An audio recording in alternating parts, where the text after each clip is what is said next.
여 변호사님, 또 하나 이재명 대표가 직접 했는지 당이 뭐 겉으로는 하고 있습니다만은, 그러니까 이 민주당이 민주 파출소라는 것을 예. 만들어 가지고 그 네. 인터넷상에 만든 예, 거죠. 그래 가지고 제명인의 마을 비슷한 거죠. 나름대로 가짜 뉴스에 대해서 대응을 하겠다 이렇게 얘기를 하고 있지만, 실제적으로는 조기 대선이 가능성이 높다고 보고 이재명 대표에 대한 비판글이라든가 그런 고발성 글, 공격 예. 이런 것을 차단하기 위한 목적이 맞습니다. 아닌가, 이런 지금 비판을 받고 있어요. 그러니까 그게 뭐 파출소가 있고 유치장이 있고 뭐 있더라고요. 그러니까 유치장은 문제가 생겨서 무슨 명예훼손이 고소 고발이 됐다든가 뭐 이런 것이 유치장이고, 일단 유치장이 갖다 놓지 않습니까? 예. 그리고 무슨 결정이 난 거, 예를 들면은 형수 욕설 그 녹음 파일을 틀었다가 벌금형을 받은 그런 시민단체가 있어요. 그 사람은 이미 벌금형을 받았기 때문에 교도소 거기다 올려놓는 거예요.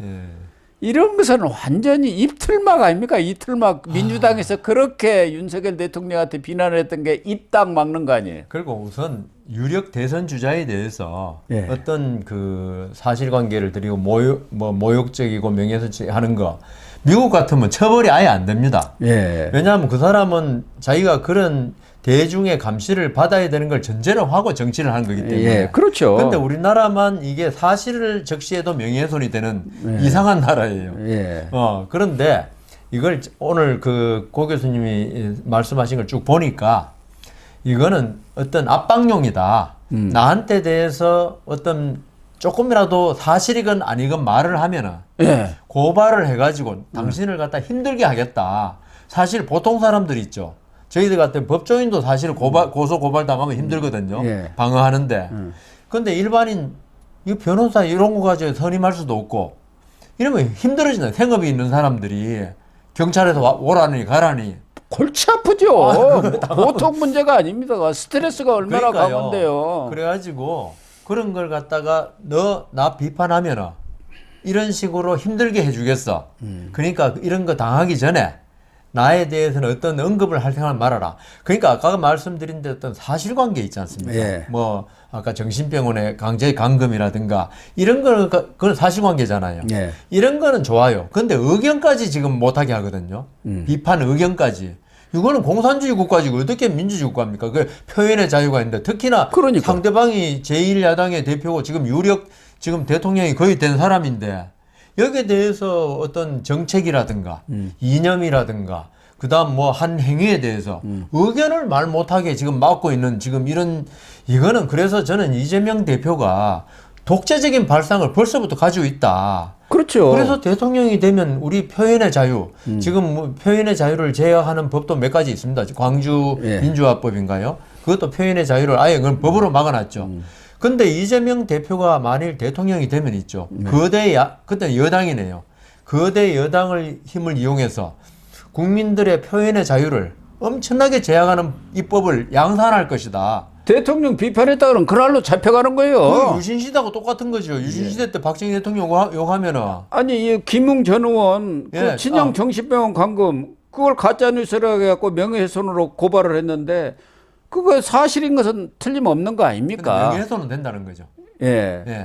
그런데 이런 정치인은 또 그렇다고 하더라도 일반인들은 그 유치장이란 인터넷에다가 딱 올려놓으면 그것이 얼마나 스트레스를 받습니까? 그 개딸이라든지 뭐 그 당원들이 그 사람에 대해서 또 집중적인 공격을 가할 거 아니에요.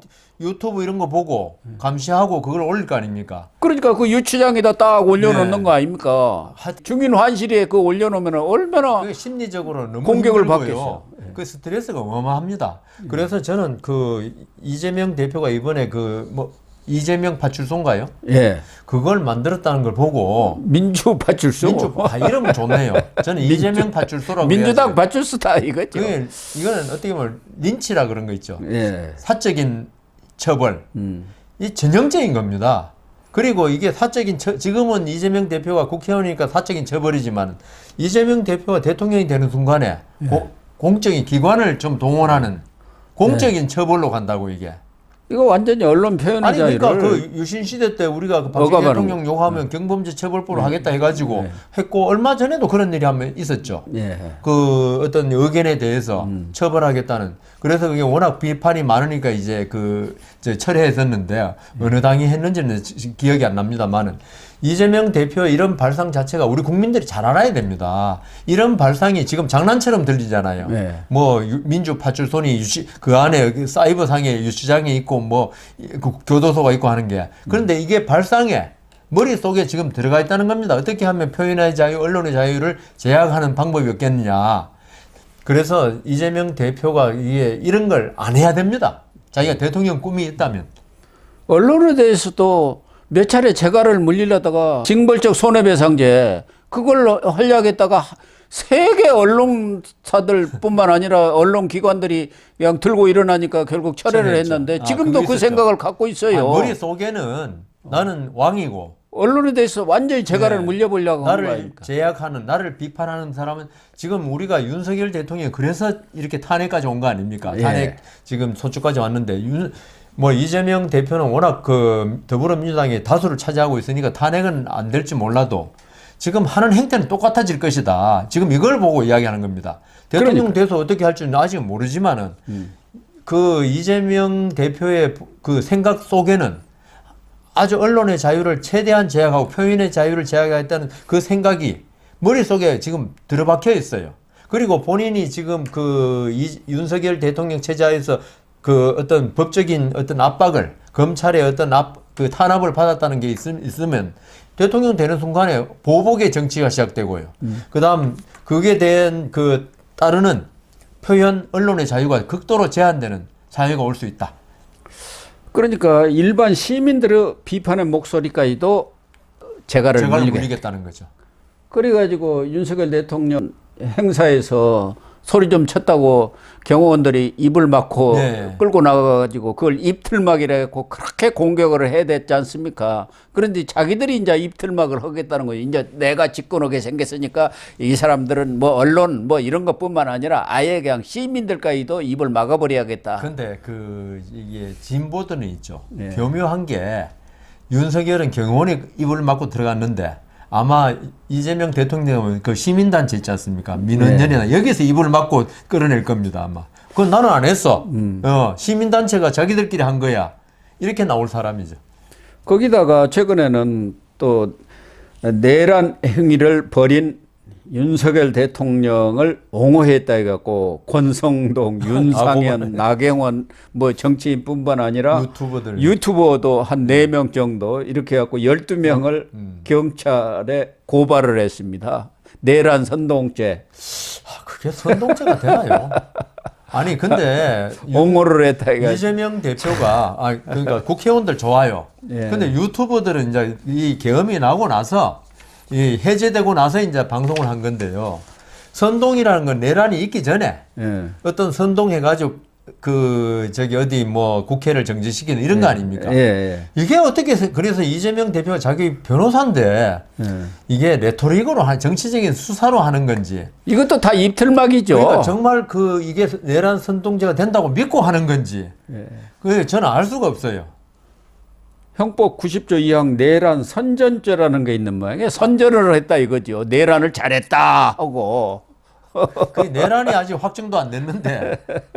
뭐 일부 언론에서도 비판적인 논설까지도 썼던데 이재명 대표가 정말 지금 윤석열 대통령의 이런 탄핵까지 간 이런 상황들을 감안한다면은 이렇게 언론과 표현의 자유를 무섭습니다.